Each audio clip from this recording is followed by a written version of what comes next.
Il leur faut tout d'abord s'enfoncer dans la jungle, avec sur le dos leur équipement de fortune.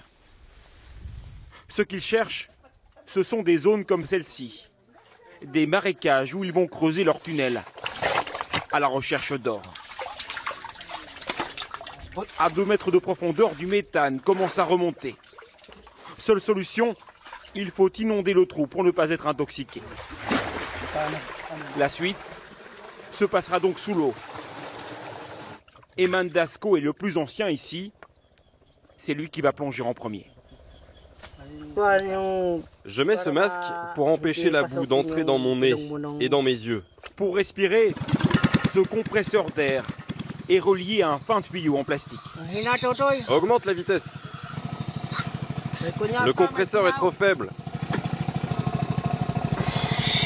Et c'est parti. Dès qu'il met la tête sous l'eau, Eman ne voit strictement plus rien. Tout au fond, il creuse à main nue. Ses collègues remontent les sacs remplis d'argile et de glaise. Au bout d'1 heure seulement, le chercheur d'or remonte à la surface. Redouille. C'est épuisant, je suis mort. L'eau est chaude, bouillante. Le trou fait déjà au moins 4 fois la taille d'un homme. Juste à côté, l'autre équipe est plus avancée. À 10 mètres de profondeur, ils ont trouvé des minerais. C'est le moment de vérité. Il faut les laver 10 fois, 20 fois. Et finalement, au fond du tamis, quelques résidus de la poussière d'or. C'est une bonne nouvelle. Plus tard dans la journée, nous serons tous très heureux. Nous allons pouvoir probablement extraire 1/2 ou 1 gramme d'or cet après-midi. Cela signifie 10 ou 20 euros qu'il faudra se partager. Un bon salaire ici qui justifie, selon eux, de prendre tous les risques. Ce job est dangereux. C'est peut-être le plus dangereux. Dès le début, il y a beaucoup de risques, avec la possibilité que notre tunnel s'effondre à tout moment. Une dizaine de personnes trouvent la mort chaque année dans ces mines artisanales. Pourtant, la ruée vers l'or continue.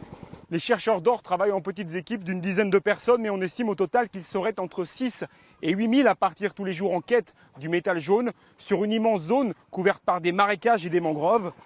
Le seul moyen pour les repérer, c'est le son de leur compresseur qui indique, comme ici, que des fouilles sont en cours. Et parmi eux, il y a aussi des centaines d'enfants, plus de 1000 selon Human Rights Watch. Russell a 8 ans. Il donne un coup de main en surface. Son grand frère Kim a lui déjà plongé à plus de 10 mètres. J'ai commencé quand j'avais 9 ans et maintenant j'en ai 14, bientôt 15.